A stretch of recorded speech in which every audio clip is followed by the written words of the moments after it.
नमस्कार, मी दिलीप स्वामी, जिल्हाधिकारी छत्रपती संभाजीनगर बोलतोय।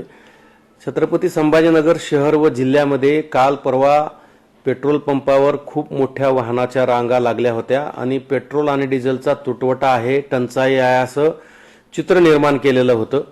आज मी सर्व कंपन्यांच्या प्रमुख अधिकाऱ्यांशी चर्चा केली। त्यानंतर असं लक्षात आलंय की डिझेल आणि पेट्रोलच्या साठ्यामध्ये कुठेही कमी झालेला नाहीये। येणारा फ्लो हा कंटिन्यू चालू आहे, कुठेही टंचाई नाही आहे।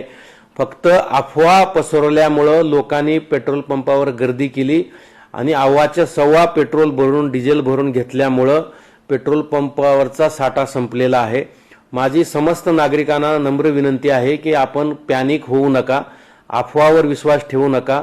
डिझेल आणि पेट्रोलचा साठा मुबलक आहे, सातत्याने तो येतो आहे। येणाऱ्या गाड्या या नियमितप्रमाणे येत आहेत।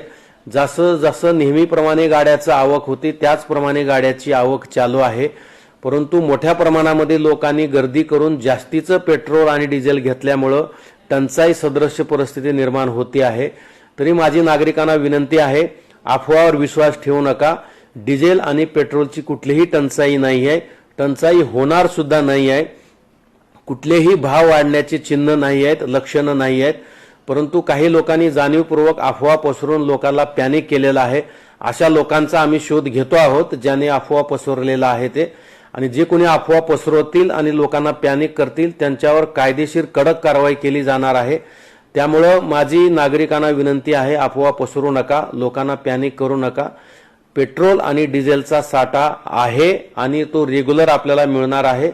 जसं आपण पूर्वी खरेदी करत होतात नियमितपणे आवश्यकतेप्रमाणे त्याचप्रमाणे खरेदी करा, जास्तीचा साठा करून ठेवू नका।